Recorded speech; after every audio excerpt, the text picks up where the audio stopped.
Welcome to techCast, the podcast that quenches curiosity, powered by Q&A Markham. techCast, where we deep dive into the exciting world of technology, bringing you the latest trends, innovations, and thought-provoking discussions.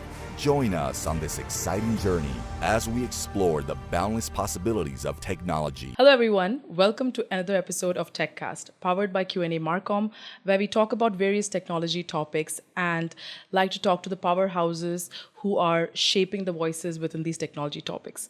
Today's topic is particularly relevant because this is a topic that over 79% CIOs in the Middle East claim to be their number one concern and number one challenges. Yes, no points of guessing. You've guessed that right, cybersecurity. And we have a very important guest today because we are delving into a very specific realm of cybersecurity, which is women in cybersecurity. So I'm very pleased to introduce to you our next guest. And before that, I'd like to introduce you to myself. I'm your host for today, Swapna Subramani, and I'm the Director of Q&A Vision. And today we have with us a very, very distinguished guest. She is the founding partner and board member of Women in Cybersecurity Middle East, and one of the key, formulators of the corporate policy as well. And it gives me immense pleasure to have her here and to share her opinion about diversity and inclusion in cybersecurity. And we'll touch upon various topics. So please join me in welcoming Irene Corpus. Welcome, Irene. It's our pleasure to have you here. Pleasure is mine. Thank you for the invitation, and thank you for highlighting this important topic in this discussion. So, as I mentioned, today's topic revolves around diversity and inclusion in cybersecurity, a subject that couldn't be more relevant today because we're talking about inclusion everywhere, but cybersecurity is very, very specific within technology, a major concern, and it deserves representation just like everywhere else as well. So before we dive into our questions, could you share a little bit more about your journey? How did you kind of stumble upon cybersecurity and specifically your role in Women in Cybersecurity Middle East? Thank you very much. So I have a background in IT. My background or degree is Bachelor of Science in Computer Science, and my master's degree as well is in IT. Before I moved here, I have a 17 years of experience in IT, totally IT, in the Philippines. And when I moved here, I felt that I was not welcome as a woman in IT. At that time, even my husband was telling me it's a challenging world in the Middle East. Mm-hmm. So it's like IT is a man's world. So I said, okay, I'm willing to start from wherever, from the scratch, and I'll try to build myself up. Okay. So you may not believe, but when I came here, my applications or my CVs are open to opportunities, even secretary, front desk receptionist, clerk. Wow. That as long as I know I get into an organization, I know I'm going to build myself up. So true enough, I faced that challenge, but I was blessed or lucky to have a good first job here in the UAE. And my first opportunity was not in IT. Okay. It was not in IT. I was a senior business analyst, so it's in performance management, strategic and performance management. And then after 3 years, I moved to another organization, or I was freelance consulting, still not in IT, but I never wanted to forget IT. And then it's only after 5 years that I joined an entity in Abu Dhabi who asked me to implement information security policy and standard. Wow. Okay. It's like I said, okay, I don't have any background in that, but they know me before. They knew how I work, and that was a very good opportunity for me. And I said, okay, I'm gonna do my best in this. And besides, it's an IT in a way. And that's just the starting of it. Point. And then everything went well and progressed until the current one. So first of all, we appreciate those who give the opportunity even for women. My questions then were, I don't speak Arabic. Mm-hmm. The information security is for Arabic. I mean, it's a standard in Abu Dhabi, information security standard in Abu Dhabi. I don't speak Arabic. It's fine. I said, I didn't hesitate, by the way. I said, I'm a woman. Mm-hmm. And after 5 years, I'm going to jump into IT after 5 years in the UAE. They said, it's fine. So I feel very welcome at that time. And I'm really grateful for the organization. And then from then on, everything went from progressing from information security implementation to project managing information security initiatives, and then I was invited to present a case study on cybersecurity in one of the conferences, and then from there, invitations happened one after another. But the observation is that I was the only woman always in the speaking panel or on the speakers list. So, Wow, that's actually a really inspirational journey, because one is that you were very focused on where you want to be. Second is that you did not take no for an answer. And third is you found your foot through the door and worked your way up. So that's truly inspirational, I think, for all women, not only in cybersecurity and IT, but generally, especially people who come from outside as expats to the Yes. Middle East and Yeah. want to make it in any field. So it's truly I agree. inspirational. So coming to the topic of diversity and inclusion in cybersecurity specifically, what are the specific strategies that has been successful? environment. Yeah, Okay. yeah. When, as I mentioned, I started being invited in conferences, and always my observation is that I'm the only woman. Yes. Okay, I'm the only woman. At a certain point, I said there should be more women in the speaking panel or in the True. list of the speakers. No, True. but there was one time that this was in 2017, I believe, 2017 or 2017. 6 years There ago. was a conference organizer who initiated the Middle East Security Award, specifically now in cybersecurity. And there's specific category for women in cybersecurity: woman executive in cybersecurity, women professional in cybersecurity. And I was one of the recipients. Thank you for that first award that I had in the Middle East. And the organizer said, he gathered all of us, the women awardees, and he said, there is a women in cybersecurity in the US. There is a women in cybersecurity in Europe. There are a lot of women in cybersecurity all over the world, except for the Middle East. So you, first awardings for women in cybersecurity in the Middle East, organize yourselves. Establish a women in cybersecurity. So that's how we started. Okay.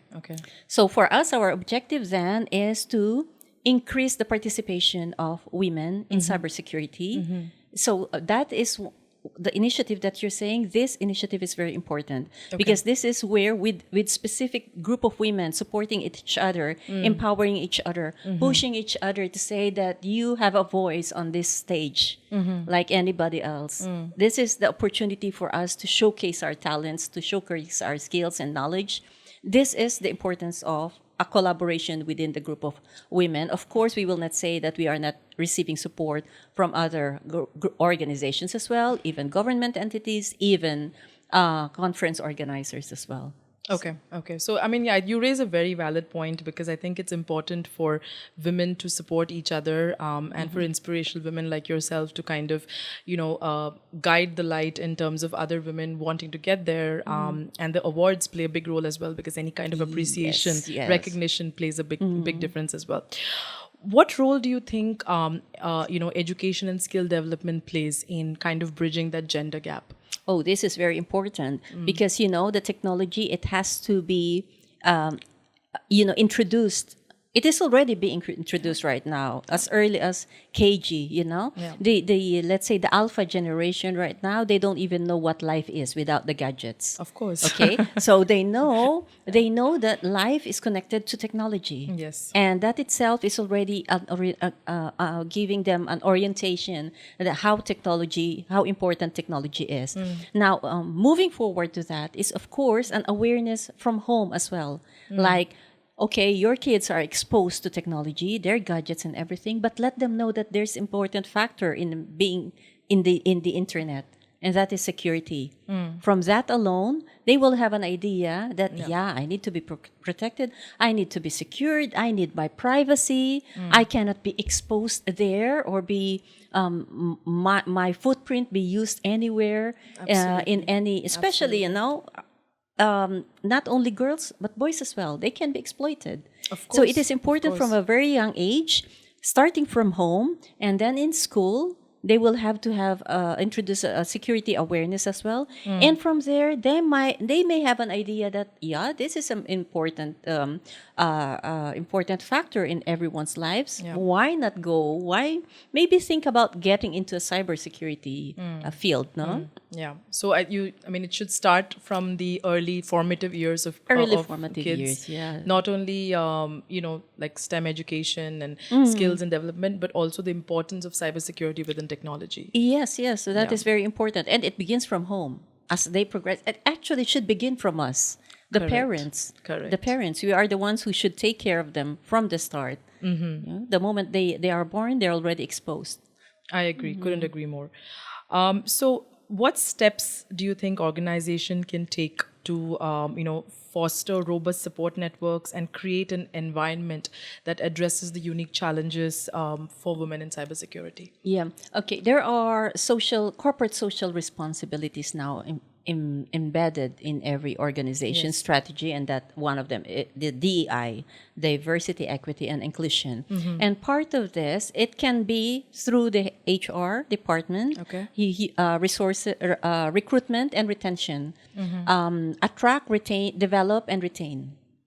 Okay, so you attract the employees, you retain them by training, continuous education, and then you also look at their career path. It's not enough that you hire them and then you keep them stagnant in where they are. Help them grow. Yeah. Yeah. The other thing is companies may also look at a long-term planning, manpower planning. Women is not. We're not only focusing when we talk about diversity. It's not only about women in cyber. It's across the board. Okay. So we cannot say that you have a good number of women in IT and then 100% male in procurement or 100% male in. So it should be everywhere. I mean, we give equal opportunity to everyone. So a long-term planning, maybe align your manpower planning and recruitment with your corporate strategy. Let's just say every year you are aiming at certain percentages of women to be Gradually increasing. Yes, in every gradually department. increasing. No, if I am aware, in fact, that here in the UAE, even the leaders they empower women. How many women ministers do we have? Yeah. So we're seeing the leadership, and we have to follow how they're really not. They're walking the talk, if I may say. They're walking the talk. Valid, It's not just about words. So seeing this and measuring the performance, and year by year, you will know that you're really progressing to a certain target that you really want to be. And that is when you say, yes, you are walking the talk. It's not just saying that, yes, I have this much number of women. So first is attraction or manpower planning. And then from there, you attract. And then when you already hire them, you continuously train them. In your budget, in your training budget, there should be specific equal distribution of training. Yeah. And then looking further is when you look at their career path, who is eligible to a certain promotion, etc., or transfer to another position, other opportunity, or open other opportunities to them. Yeah. And I think you made a really valid point where, like, within an organization, even though we're talking about women in cybersecurity, it cannot be the increase of women just in cybersecurity, right? Because cybersecurity is like one small department within the IT organization, but there is HR and there's all the admin. So everywhere there has to be like equal representation, and eventually then that will reflect, in the cybersecurity as well. Coming back to women in cybersecurity. Middle East chapter, like if somebody wants to be part of your organization and follow your leadership there, what does somebody have to do to be part of that? We have a LinkedIn page actually, and they can just request to join that group. And then by the way, if I may also add other initiatives now. Collaboration also plays an important part. Yes. They can, maybe my suggestion, because this is HR will have their own program internally. Correct. No? But other things that I may suggest also for the women is to collaborate or join women organizations or women support group, women initiatives. What we do, if I may share, in the Women in Cybersecurity, we Events or conference organizers, they approach us. In fact, I'm leading the partnership. I also hold the partnership role, Okay. partnership lead, because when conference organizers approach me, there's one purpose for this. It's to bring in women speakers in their conference. Of course. Yes. Okay, so what we do when conference organizers approach us, we look at our members who has the expertise in this particular agenda or theme of the conference, and then we present them to organizers, and they get to be on the stage. So this is one. It's like we are showcasing the skills and the talent. knowledge, the Yeah. talents. Okay, that's one. The second is another initiative of the WICSME, Women in Cybersecurity, is collaboration with mentorship program. We just completed an ITU mentorship program. We are so privileged that the UN ITU chose the women in cybersecurity to manage the mentors and mentees within the MENA region. Oh, that's amazing. Congratulations. Thank you very much. And 35% of the participants of that mentorship program is within the region. What did we do to help that? Maybe those who are not comfortable or having a challenge, language barrier, they might hesitate to join the ITU mentorship program because it could be totally English. But with us within the region, we took care of 1/3 of the. It's a global participation. Okay. Can you imagine? Understood. Yeah. 1/3 of the participants came from the MENA region, and we took care of them. And every program, as much as possible and as much as we can, we put the Arabic version of it. Okay. Like the mentorship circle in English, then we do the mentorship circle in Arabic. Oh, that's There's great. tech talk in English. We do the tech talk in Arabic. That's very And the helpful. speaker is someone within the region, and therefore the tech talk is about the situation and what are the threats within the region. It becomes a specific one. And when it comes to the inspirational talk, there is inspirational talk in English. We also had our inspirational talk in Arabic, and they are women who are leading within the region, some sort of the mentees themselves who can look at them as inspirations, because the experience is within. They will feel it. They will know how to embrace the culture, and it's something that they can follow. Really, yeah. That's amazing. I think, again, a very important point raised about mentorship, right? Yes. Because like cybersecurity is not a topic that is like easily available as a university graduate course or something. There's an IT course which will have like cybersecurity as a topic, and then you would graduate and come and get into various organizations. But mentorship plays a really, really important role, and also being part of conferences Yes. boosts the confidence Yes. of people. So I think it's an amazing initiative that you're undertaking here. Any thoughts and any words of advice for women specifically who are watching this, or men who want to encourage the women that they know to kind of get into cybersecurity? Thank you for mentioning the men. Yes. Because you know what? They shouldn't feel left out. No, because you know what? We say that behind the success of every man is a woman. Okay? But for us as well, and the women in cybersecurity, we say that our success is always supported by men. Yes. Remember, the person who encouraged us to establish a Women in Cybersecurity Middle East is a man. Is a man. God bless him. Kudos to him. And then also, even we already have the Women in Cybersecurity Middle East, we still have the male allies. We call them the male allies. We have an annual conference. It started in 2020, and we introduced an awarding to specific category, like Rising Star, women in tech, women hacker, etc. And we have a male ally category. And we acknowledge the support of these gentlemen to us, because they continue like, we need an intern.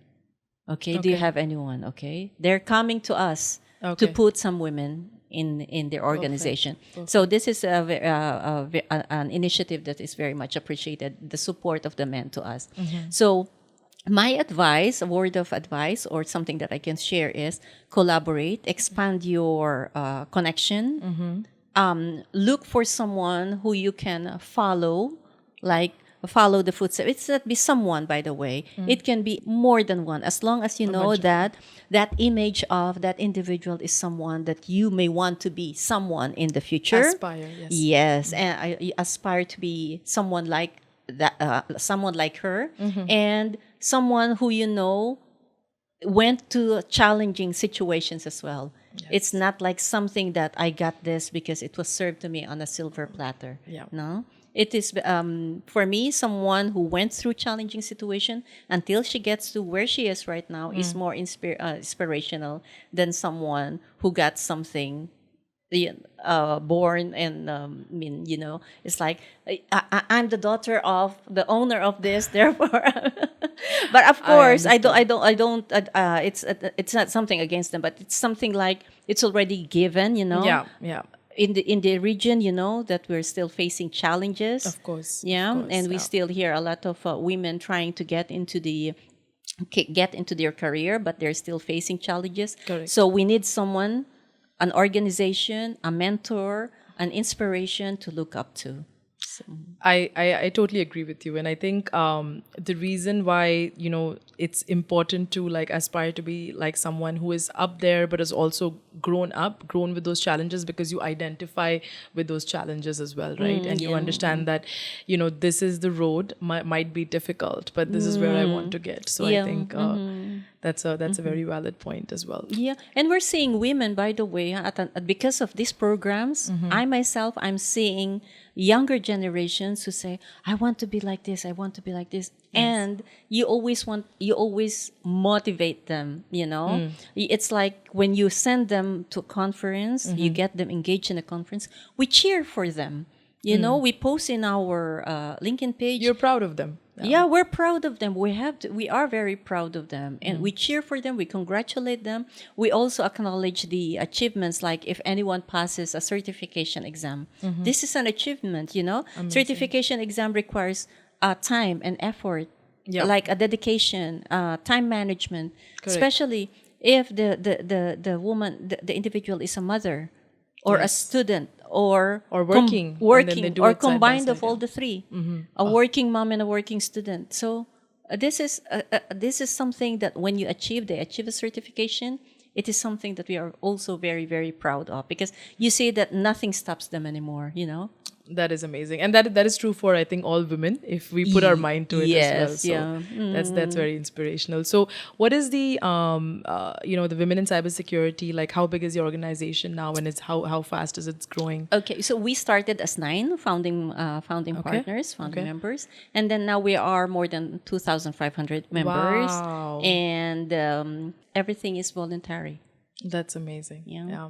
Yeah, that's great. I mean, I think, this is truly inspirational stuff. And I think thank you to you and your all-star team within the Women in Cybersecurity Middle East for really empowering and showing the way for women who are aspiring to be part of technology, part of cybersecurity.